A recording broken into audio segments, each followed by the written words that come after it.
If you'd like to support the channel, check out the links on our homepage. We now have a Patreon account where you can support the channel and you'll get extra content and battle reports. We have a Ko-fi account where you can make one-off donations. You can check out our Instagram for all the channel going-ons, and our Goblin Gaming affiliate link, where they sell Games Workshop, all kinds of hobby, and of course Adeptus Titanicus at reduced rates. Anything you buy using the link, the channel gets a little back in return. And last but not least, don't forget to subscribe. Thank you very much and enjoy the show.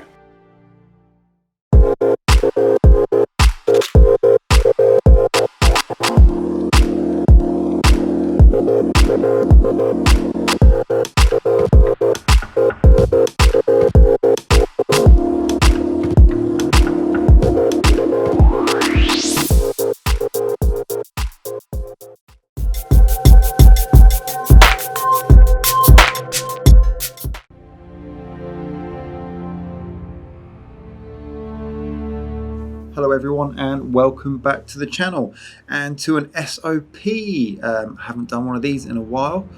Nothing really has come up that really needed talking about, but lately we've had a new Titan come out, an FAQ, and I got a WhatsApp from Peake from Max Fire, and I get one of these every now and then from him with a little rules query and what do I think about it. And he asked me, what do I think about shock? And I said, well, I don't really know because my head's been in the sand lately. But he did bring up a very good point. So let's look at the rule and then we'll get into the conundrum. So shock. This is from the FAQ. They have reworded it or done something. So I'm reading it straight from there and not out the book.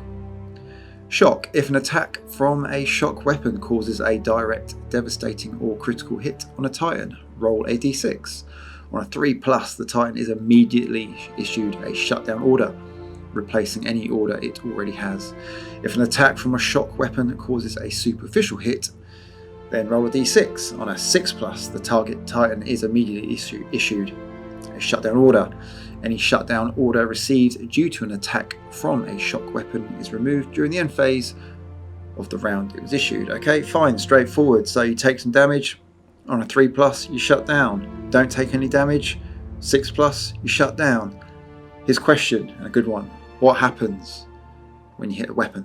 So when you hit a weapon, you do not receive a direct, devastating or critical hit. You receive, it's either going to be a superficial, it's going to bounce and do nothing, or it's going to disable weapon. So rules as written, it doesn't come into it. So you know how this works. If something doesn't work, if there isn't a rule, the best thing to do is come up with something that you agree with your friends, your gaming group. If you're a TO, make sure wherever you decide, you put it in your pack. And then for people like myself, who is presenting a game on YouTube, I've got to have something that we're playing to that makes sense for the viewers. So how are we going to deal with this? So there are multiple ways you can choose. Peake hasn't decided yet. I have, and I'm going to go with it and see how it works out. I've decided that any hit on a weapon will be a 6+ to shock. So if you hit a weapon location and you get a superficial, don't do any damage, you can shut it down on a 6+. If you disable the weapon, we're going to have it on the channel that on a 6+, you get the shock and you shut it down. Then, once that weapon is disabled, if a shock attack hits and then does damage and goes through and does a detonation, then you can get your direct, devastating criticals. Then, if you do damage with a direct, devastating or critical on the detonation, then you're looking at getting a shock on a 3+. That to me seems pretty fair. I would hate to not have anything happen at all. I think getting that, always having a chance on a 6+, I think is fair. You don't want too many feel badsies, but at the same time you don't want to be making that weapon more effective and more powerful than it actually already is. For a shock lance, fine, you've got to work for that, you've got to get up close. For the neutron cannon, I think it's going to be good. I think it's going to be too good. So hitting that weapon location, getting it on a 6, I think is fair. Generally, hit locations and the score needed on a weapon is, if not about the same or a point or two lower than the lowest location on a Titan. So for a Warhound, you're looking at 10s, I think, on the body lowest. You can actually score a 9 and disable a weapon. On the War Master, the biggest one, if you get a shoulder weapon, that is a 10 plus to disable.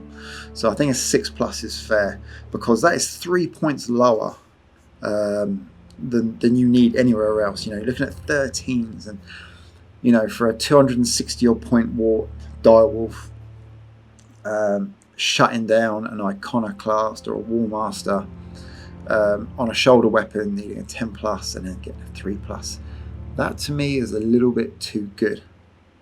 So we're going to play it on the channel.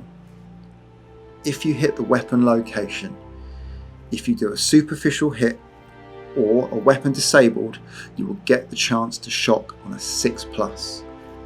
If you hit that weapon again and it's already disabled, then the detonations, you can get your directs, your devastators and your criticals, then you get the chance to shut down on a 3 plus. So that's the channel's view, that's my view, that's how we're going to play it. Obviously, just make sure with your pals you come to an agreement, whatever it is you think is fair. You don't have to listen to me. So that's it. That's an SOP. Leave your comments in the box. If there's something I'm missing, something I've not thought about, you'll know, and you can let me know. So that's it, and we hope to get a rep out with the neutron cannon and the direwolf soon. So I thought this would be worth talking about in advance. So hey, nice to do a little video. I know I've been quiet. I'll see you all soon. Enjoy, and I'll see you on the next video.